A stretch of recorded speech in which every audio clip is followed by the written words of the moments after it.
The clock in the hallway ticked steadily as Vivian Hawthorne sat on the edge of her bed, the faint glow of dawn creeping through the pale pink curtains.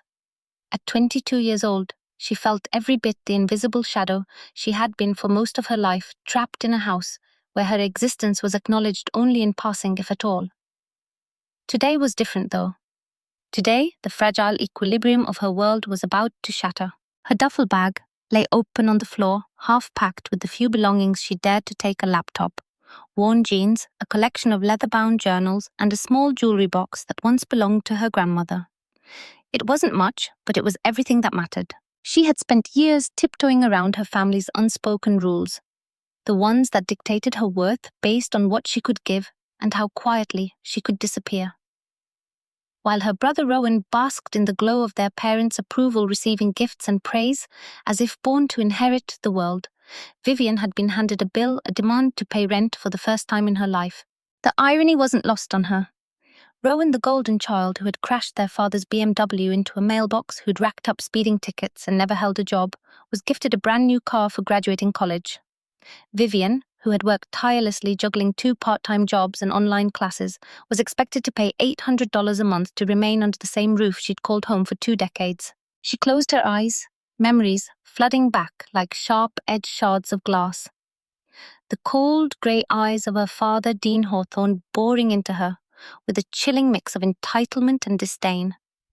The silent complicity of her mother, Mara, whose polished smile masked a growing distance.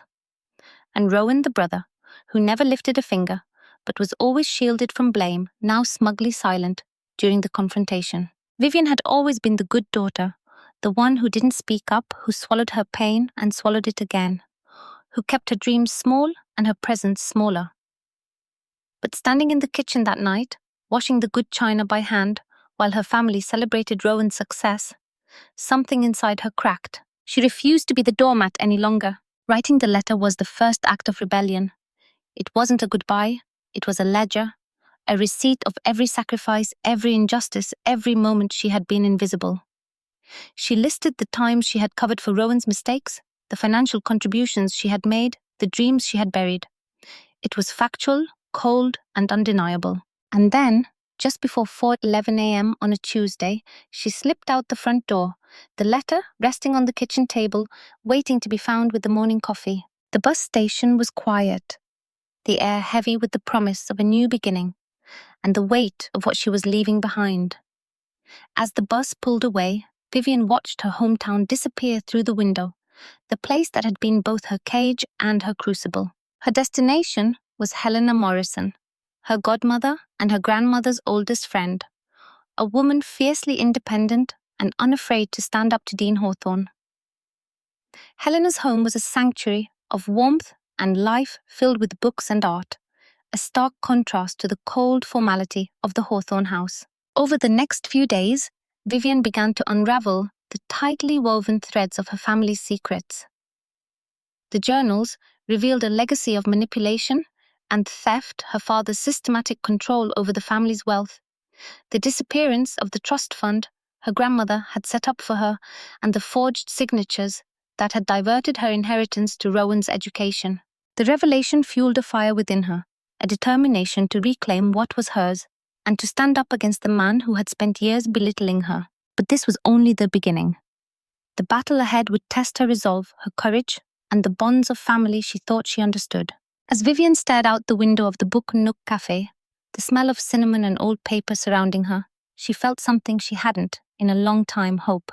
Vivian settled into a quiet rhythm at the Book Nook, a cozy bookstore cafe that smelled of cinnamon and old paper, a place where strangers smiled, where the staff called each other by name, and where she finally felt for the first time in years that she belonged. Margaret, the owner, was a paint-splattered woman with kind eyes who welcomed Vivian not just as an employee, but as part of a new family. "It's not glamorous work," Margaret had said during the interview, "but it's honest. And here you'll find people who care." As she rang up customers, shelved books, and helped wanderers find stories to lose themselves, in Vivian's mind was never far from the growing stack of leather-bound journals spread out on her kitchen table at Helena's house. Each page was a thread, unraveling decades of hidden truths. Her grandmother, Evelyn Hawthorne, had been meticulous in her record keeping. Newspaper clippings, financial statements, legal papers, all carefully preserved in those journals.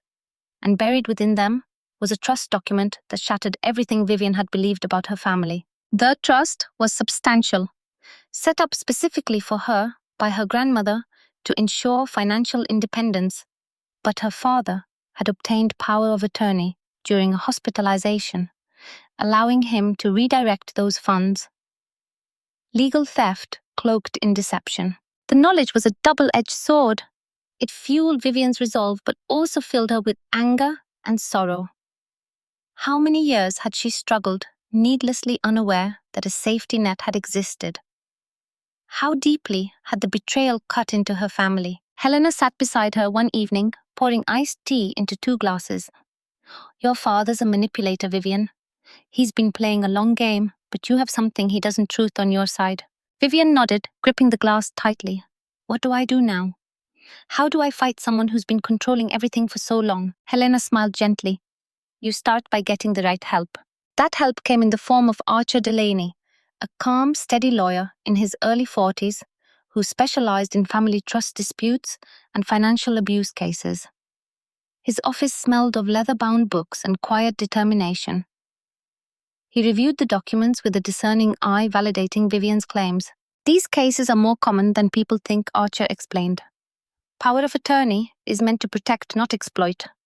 But when significant assets are involved, unfortunately, abuse happens. The good news is your grandmother's detailed records give us strong evidence." Vivian's heart pounded with a mixture of hope and apprehension. "What's the next step?" "We file a formal complaint for trust fraud and asset freezing. Your father's access to the trust funds will be suspended pending investigation.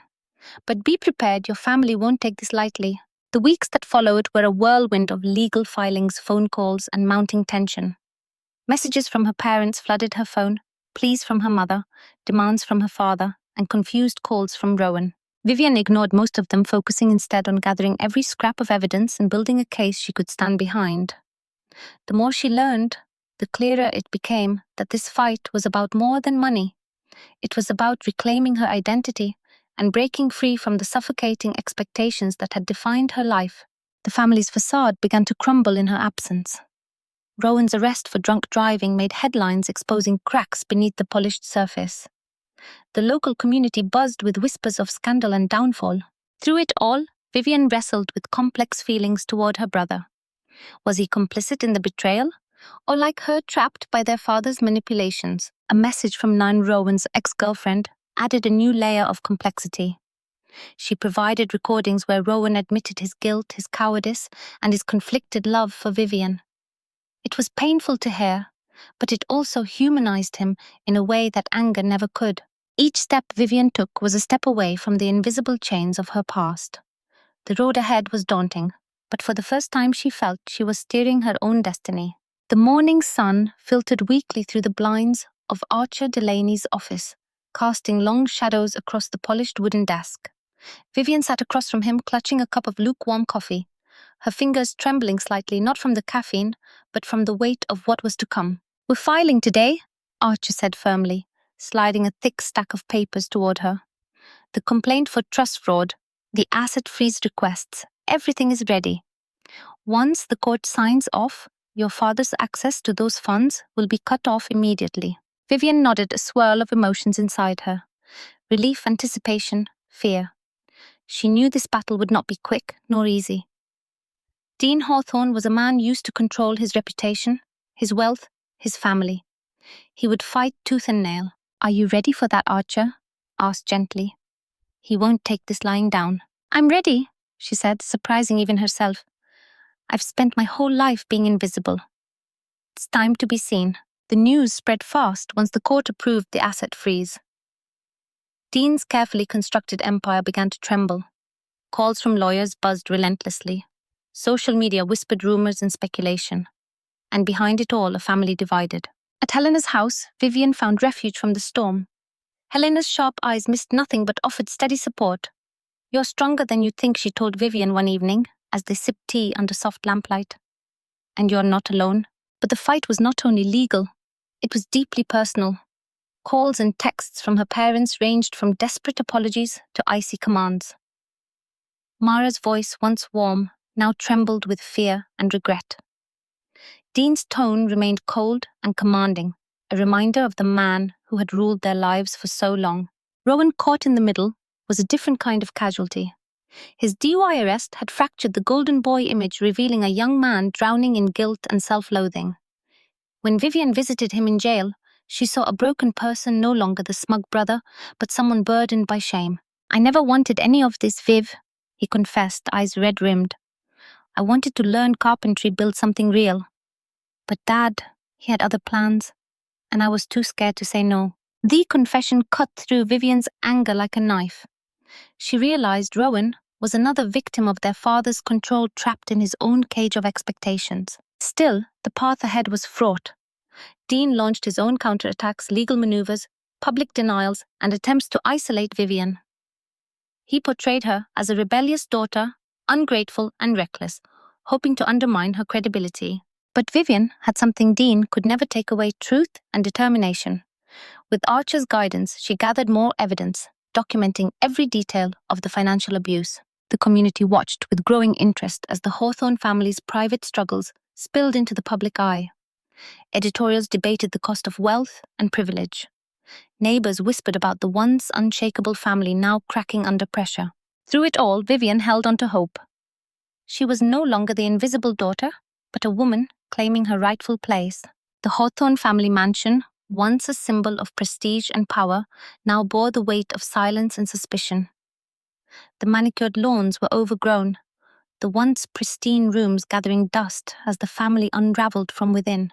Vivian stood outside the towering front door for the first time since she had left the sky heavy with the promise of a spring thunderstorm. The rain began to fall just as she raised her hand to knock the cold drops mingling with the storm gathering in her chest. When Dean opened the door, his eyes hardened instantly, a familiar arrogance flickering across his face. "Well, well," the prodigal daughter returns. "Come to gloat." "I came to talk," Vivian said, stepping inside. The house felt strange, familiar, yet foreign. Memories echoed through the halls, but it was no longer a home. Dean's sneer deepened as he gestured toward the living room, a mess of newspapers, empty bottles, and forgotten ambitions. "Your mother's not here. She moved out filing for divorce. Figures, doesn't it?" Vivian swallowed, the bitterness rising in her throat. She had known the divorce was inevitable, but hearing it out loud made the fracture real. The conversation was tense, words carefully measured and loaded with years of resentment. Dean accused Helena of turning her against him, blamed Vivian for tearing the family apart. But beneath his bluster was a man, unmoored, losing control of the empire he had so meticulously built. As the days passed, Vivian began uncovering more than just financial betrayals. Old family friends whispered of deals gone wrong, business interests in jeopardy, and a reputation tarnished beyond repair. Meanwhile, Mara Hawthorne grappled with her own guilt and awakening. The confident socialite who once hosted lavish parties now seemed fragile and lost. A secret meeting in a diner revealed the depth of her regrets. "I failed you, Vivian," she said, tears streaming down her face. "I let him control everything, even your future. I'm filing for divorce, but I don't expect forgiveness. I just want you to know I love you." Vivian nodded, the years of neglect and pain mingling with a cautious hope. Maybe this was a beginning, not just an end. Back at Helena's, Vivian pored over her grandmother's journals once more. The legal battle was far from over, but armed with truth and allies, she felt ready to face whatever came next. Vivian sat at her small desk in Helena's cluttered study, the dim light casting shadows over the legal documents spread before her. Each page represented a battle, a piece of the puzzle in the fight to reclaim what was rightfully hers. The weight of responsibility settled heavily on her shoulders, but for the first time, she felt a flicker of control. Archer Delaney's voice echoed in her mind. "This will be a long road. Your father has resources, influence, and a willingness to fight dirty. But the truth is on your side." Weeks turned into months as court dates were set and postponed. Depositions brought old wounds to the surface, forcing Vivian to relive years of neglect and betrayal. The media's gaze intensified, turning her private pain into a public spectacle. Her family's cracks deepened. Mara's divorce proceedings became a bitter affair, exposing secrets Vivian had only glimpsed in passing. Dean's reputation suffered as allegations mounted, and Rowan's struggles with guilt and addiction spiraled. Yet amidst the chaos, Vivian found strength in unexpected places. Helena's unwavering support was a constant balm. Friends from the Book and Nook offered encouragement and a sense of normalcy, and within herself, she discovered resilience she hadn't known she possessed. One evening, after a particularly grueling court session, Vivian sat alone in Helena's kitchen, nursing a cup of tea. The silence was broken by a soft knock at the door, Rowan's ex-girlfriend holding an envelope. "I thought you should have this," Nan said, handing it over. Inside were recorded conversations revealing more about the family's manipulations and Rowan's inner turmoil. It was a testament to the complexity of love, guilt, and betrayal that had defined their lives. Vivian listened to the recordings late into the night, tears mingling with determination. This was no longer just a fight for money or justice, it was a fight for truth, identity, and healing. As the legal battle wore on, Vivian realized that victory would not come easily. But with every step, she reclaimed a piece of herself, rewriting a story that had been controlled by others for too long. The air in Helena's house was thick with the scent of lavender and freshly brewed coffee, a stark contrast to the tension that lingered in Vivian's mind. Days had begun to blend into one another, marked by legal battles and the slow, painful process of healing. Vivian found solace in the small routines she carved out, mornings at the Book and Nook, evenings poring over her grandmother's journals, and long talks with Helena that stretched into the quiet hours of the night. It was a life rebuilt on honesty and the possibility of freedom. Yet old wounds ran deep. The memories of her family's neglect and betrayal lingered, sometimes overwhelming. Her relationship with Rowan remained fragile, a complicated mix of resentment, empathy, and the unspoken bonds of shared pain. One afternoon, as they sat in a crowded coffee shop, Rowan broke the silence. "I want to make things right, Viv," he said, voice low. "Not for Dad, not for anyone else, for me." Vivian looked into his tired eyes and saw the weight of regret. "It's going to take time," she replied, "but I'm willing to try." Meanwhile, Mara's divorce from Dean unfolded with a storm of emotions and revelations. The woman, who once stood silent, was beginning to reclaim her voice, sharing pieces of her story with Vivian in moments of vulnerability and strength. Through it all, Vivian's own journey took on new dimensions. She began to envision a future beyond survival, a future where she could build a life on her own terms, grounded in the legacy of her grandmother's strength and her own hard-won courage. The night was quiet, but inside Vivian's small bedroom at Helena's house, a storm raged, a tempest of emotions long suppressed, now breaking free in a torrent of tears and whispered confessions. She sat curled on her bed, clutching one of her grandmother's leather-bound journals, the worn cover a comforting weight against her palms. For years, Vivian had carried invisible chains, expectations, neglect, and betrayals that bound her to a past not of her choosing. But tonight, something inside her shifted. The fight wasn't just about reclaiming stolen money or justice against a manipulative father. It was about breaking free, freeing herself from the shadows of her family's legacy, from the silence she'd been forced into, and from the fear that had kept her small. Helena's steady presence in the house was like an anchor amid the storm. "You're not alone in this," she reminded Vivian gently. The night before, her voice soft but firm. "You have a right to your own story." The following morning, Vivian woke with a new resolve. She began the day not with dread, but with purpose. Over breakfast, Helena and Vivian talked about the path ahead, not just legally, but personally. "We need to rebuild," Helena said, "not just your finances, but your life. And that means facing the past, but not being chained by it." Vivian nodded, feeling the weight of those words settle into something like hope. The legal battle was escalating. Dean had hired aggressive lawyers attempting to discredit Vivian's claims and intimidate her into silence. But Vivian was no longer the girl who stayed silent. Armed with evidence, unwavering support, and her own fierce determination, she stood her ground. One afternoon, Archer called with news that made her heart race. "The court has granted a preliminary injunction. Your father's access to the trust is frozen." It's a huge step, but it's just the beginning. The victory felt bittersweet. The fight was far from over, but it was a crack in the fortress Dean had built.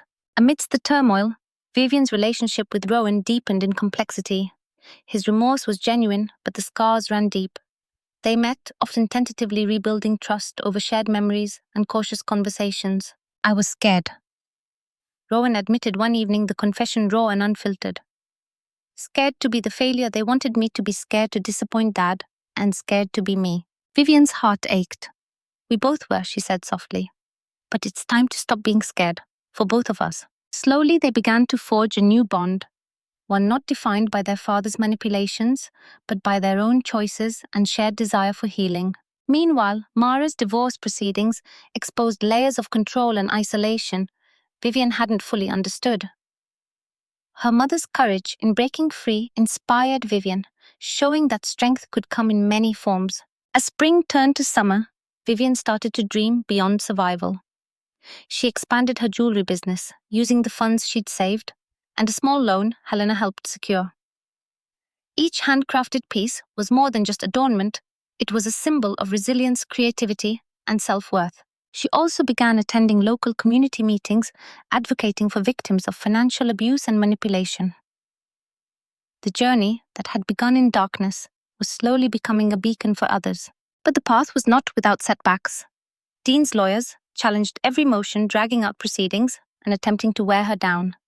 Threatening calls and public smear attempts tested her resolve. Yet with each challenge, Vivian grew stronger, learning to set boundaries, to speak her truth, and to find joy in moments of peace. One evening, as she closed the book nook and walked home beneath a sky streaked with stars, Vivian realized something profound. She was no longer the invisible daughter. She was a woman carving out her own legacy, unafraid to face the shadows and build bridges to a future she chose. The chains of the past were breaking one link at a time. The courtroom buzzed with quiet tension as Vivian took her seat, the thick leather-bound journals resting on the table before her. Today marked a pivotal moment, a hearing that could finally tilt the scales toward justice. The months of preparation, sleepless nights, and relentless determination had brought her here. Archer sat beside her, offering a reassuring nod. "You're ready," he whispered. Across the room, Dean's eyes locked onto Vivian, cold and unyielding. His lawyers shuffled papers, their faces masks of calculated resolve. The battle was no longer just a family dispute, it had become a public reckoning. As the judge called the session to order, Vivian's heart hammered in her chest. She remembered the girl who had quietly borne her burdens, swallowed her pain, and faded into the background. That girl was gone. Today, she spoke for herself. Witness after witness took the stand, unraveling Dean's web of deception. The evidence was undeniable. The forged signatures, the misappropriated funds, the manipulation that had haunted Vivian's life. Outside the courtroom, the community watched closely. Media outlets chronicled every development, sparking conversations about family power and justice. Despite the pressure, Vivian found strength in unexpected places. Helena's unwavering support was a constant, and Rowan, having faced his own demons, stood beside her in quiet solidarity. But the fight was far from over. Dean's defense was fierce, his pride wounded, and his tactics desperate. Yet with each challenge, Vivian grew more resolute, her voice steady and clear. Beyond the courtroom, Vivian's life blossomed in ways she hadn't imagined. Her jewelry business flourished, becoming a symbol of empowerment for many. She forged new friendships, built a community of support, and found joy in moments once thought impossible. At night, she often returned to the journals, drawing strength from her grandmother's words and the legacy of resilience that had carried her through. As the hearing adjourned for the day, Vivian stepped outside, the cool air filling her lungs. The road ahead was long and uncertain, but for the first time she felt the light of hope breaking through the shadows. The weeks that followed the hearing were a tempest of emotions and revelations. Courtroom battles raged, legal documents piled high, and media scrutiny intensified. Vivian found herself navigating a labyrinth of complexities she had never anticipated, but she faced it all with a courage forged from years of silent suffering. Dean Hawthorne, once untouchable, was now vulnerable. His public image cracked under the weight of accusations, and whispers of scandal spread through the community. Board members distanced themselves. Old allies turned wary. For Vivian, the stakes were more than financial. They were deeply personal. Every deposition dredged up memories she had fought to bury, the dismissive glances, the favoritism, the years of invisibility. But she no longer let those ghosts define her. Rowan's journey was intertwined with hers in unexpected ways. As he confronted his own failures and sought redemption, their fragile bond grew stronger. Their shared history, once a source of pain, became a foundation for healing. One evening, as they sat beneath a sky heavy with stars, Rowan confessed, "I was scared to lose you, Viv, but I was also scared to be myself." Vivian smiled, the weight of years lifting. "We are both free now to be who we want." The legal fight dragged on, but Vivian's resolve never wavered. Archer's steady guidance and Helena's unwavering support were pillars in the storm. Then came the moment they had all been waiting for, the judge's ruling. In a packed courtroom, silence fell as the decision was read. Dean was found guilty of trust fraud and financial abuse. The assets were to be returned and protective measures put in place to prevent future manipulation. Tears of relief and triumph streamed down Vivian's face. It was not just a victory in court, it was a reclaiming of her life. Outside, the media frenzy erupted. Vivian spoke with grace and strength, emphasizing the importance of truth and resilience. The Hawthorne family would never be the same. But for Vivian, a new chapter was beginning, one defined not by the shadows of the past, but by the promise of a future she chose. The first rays of sunlight spilled over the horizon, casting a warm glow on Helena's garden, where Vivian sat quietly, a cup of tea warming her hands. The past months had been a whirlwind of turmoil, confrontation, and revelation. Now, in the calm of this new morning, she felt something she hadn't in years: peace. The legal battle was over. The trust fund and family assets had been rightfully returned, and Dean Hawthorne was facing the consequences of his actions. But more than that, Vivian had reclaimed her voice, her identity, and her life. Her relationship with Rowan had grown stronger, rooted in honesty and forgiveness. They had learned to see each other not as victims or rivals, but as siblings bound by love and resilience. Mara, too, had begun rebuilding her life, her courage inspiring Vivian to embrace vulnerability as a strength rather than a weakness. Vivian's jewelry business flourished, each piece a testament to her journey, a blend of beauty, strength, and story.